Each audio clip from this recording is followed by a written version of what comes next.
welcome back to the quest for details. We have Mammoth Rock dirt.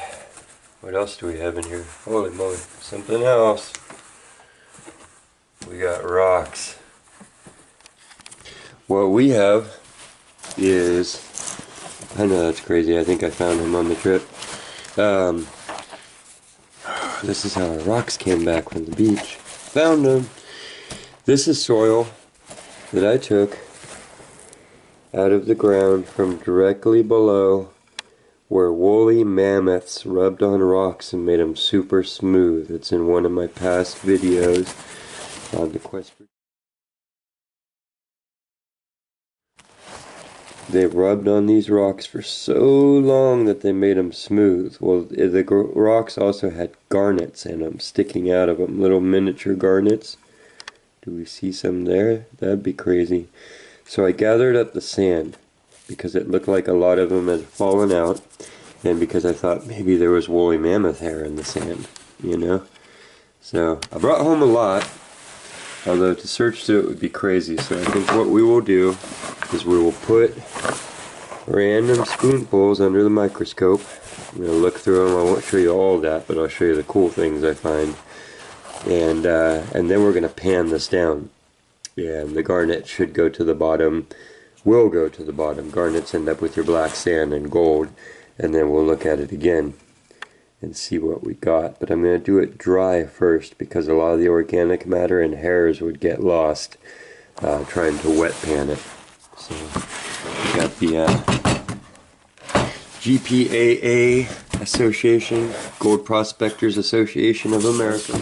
And this is the pan that they send you when you join up, so we're going to use that.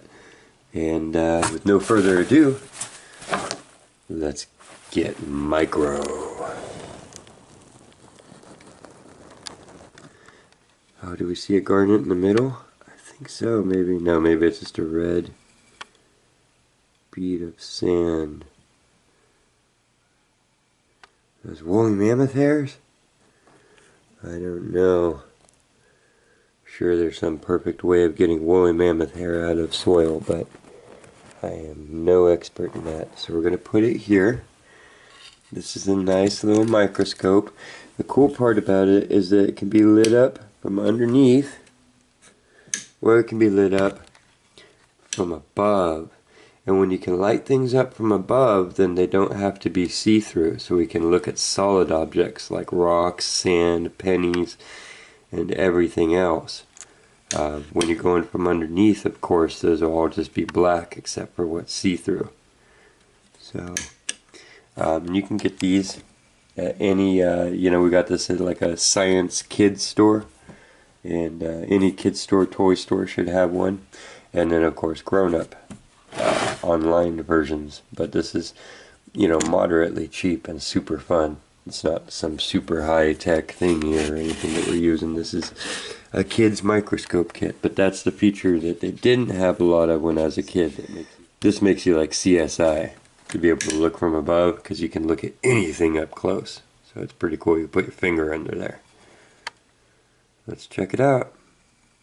You see that it's just a bunch of crystals. It's very crystalline. Let me give you more of a zoom out. You'll have to shrink your screen, but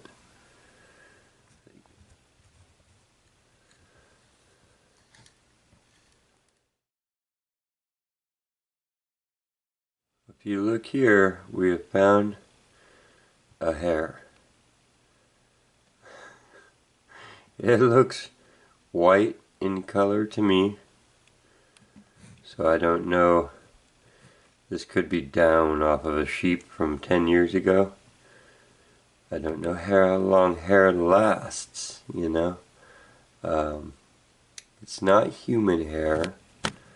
I'm not exactly an expert, but you can see it with the eyeball and it looks very short and white.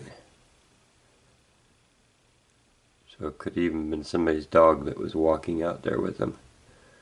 I didn't have my white dog with me, but... Or we could be looking at a woolly mammoth hair. No garnet so far. But we'll keep going. A woolly mammoth hair? That one looks pretty bristly. Kind of blonde though, huh? Hard to focus. Kind of stiff. Don't know. Don't know. I don't know how long hair would last. Probably not that long. Unless you happen to have the perfect conditions. So, fluke accident occurred.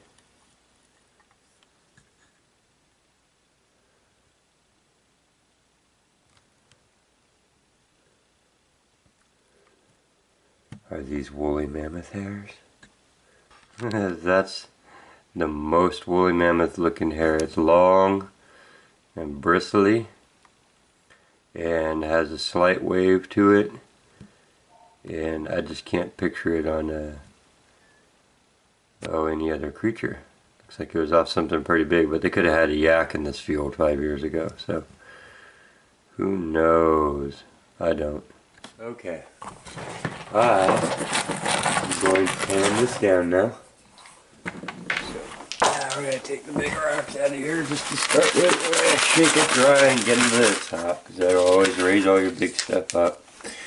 This ground is so black that I have to think either there's 1,000 hippies camping over it since the 60s, or that there was Paleo-Americans that were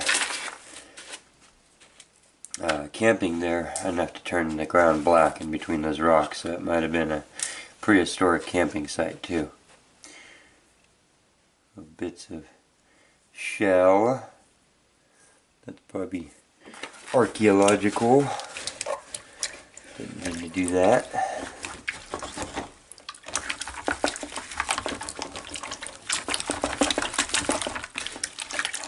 Gotta saturate this. God, look at the black.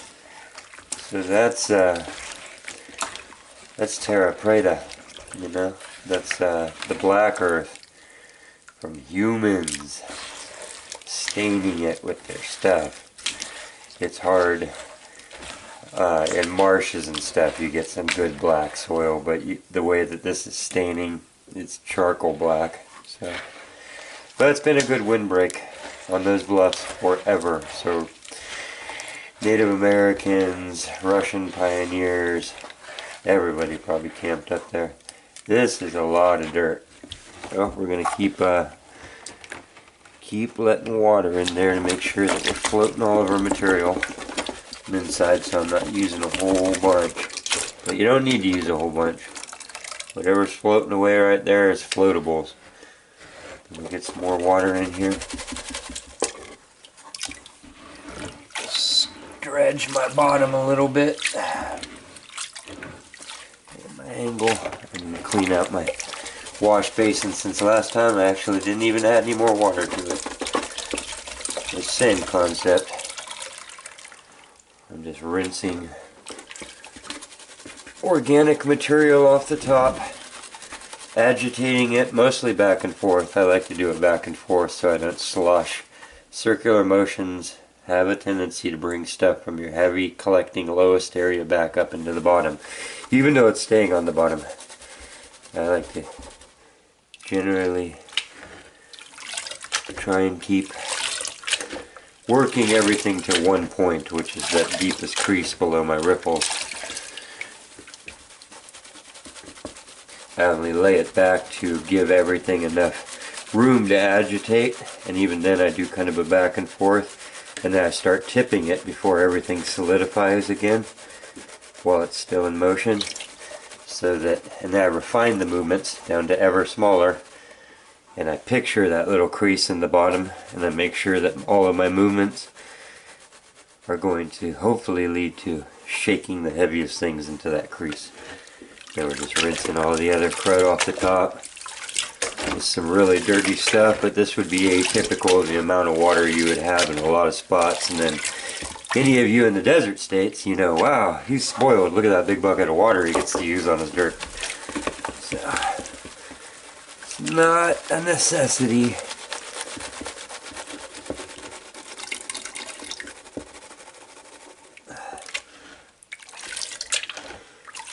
huge amount. You don't need it at all. You just need gravity. So if you're on Earth, you can keep getting the heavies off the bottom of stuff. Keep rinsing and rinsing and rinsing. You see we're getting down to rocks.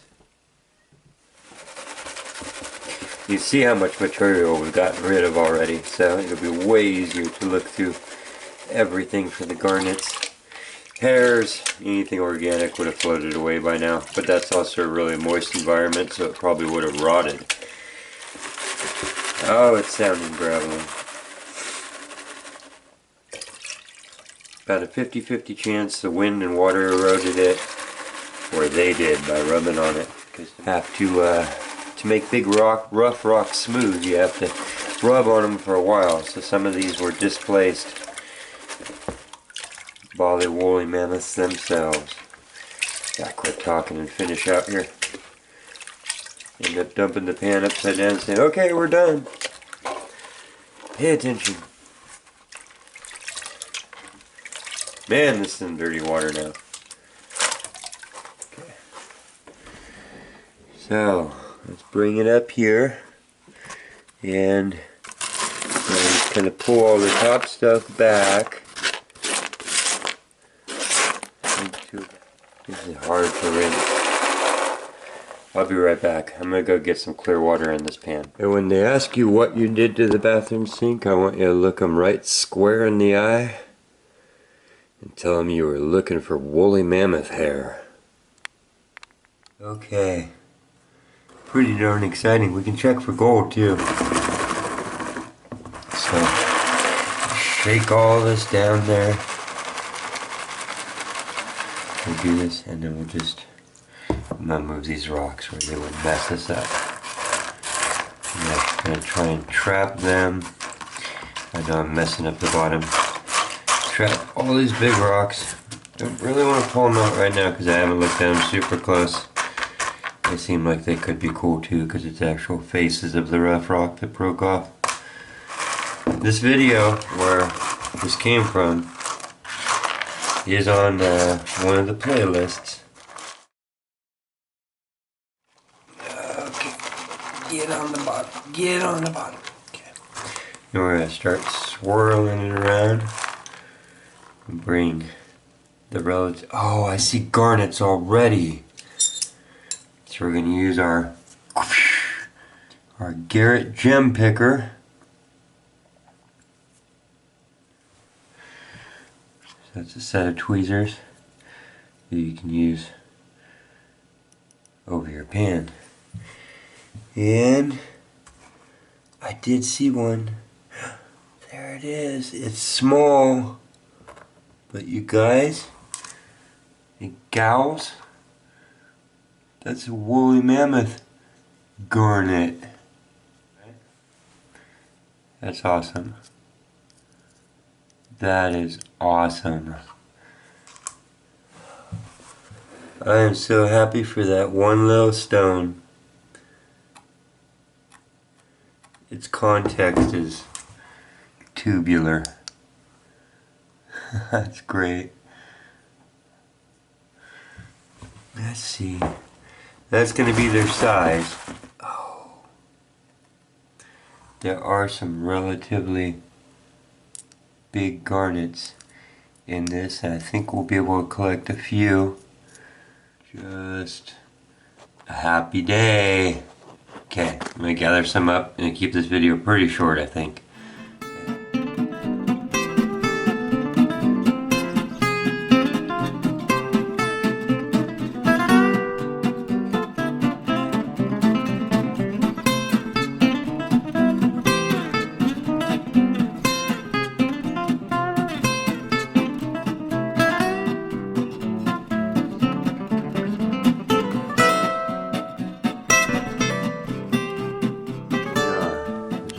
Pile of woolly mammoth garnets.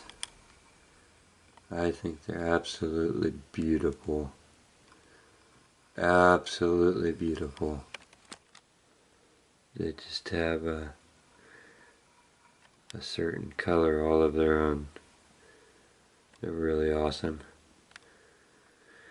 There's more to pick too, so I'll put that bag in a little Ziploc and stack it out with all of the other things I will do in the deeps of winter.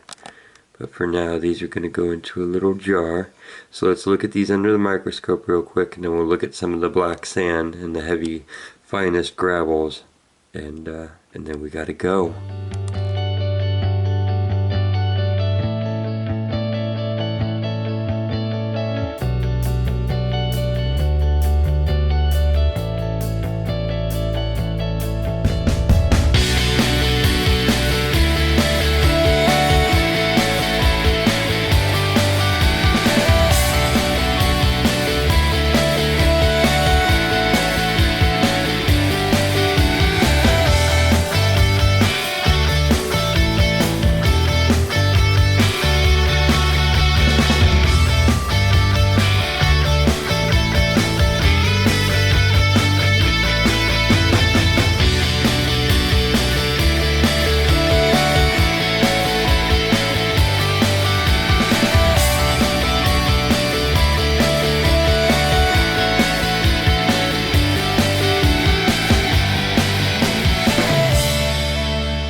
So, there you have it. We have our little souvenir collection. Some of those were rubbed on by woolly mammoths and fell out of the rock. So that's pretty cool. It's a double treasure. And then this just goes on the shelf. I'll carve mammoth into the top. And yep, fill it up in the evenings when I have time to pick through the sand some more. Thanks for stopping and looking at that detail with me. I hope you enjoyed it as much as I did. And remember, you can like, share it so other people can see it, comment, join in the conversation, and subscribe. Helpers, I appreciate it a lot. We will see you next time at the next Quest for Details.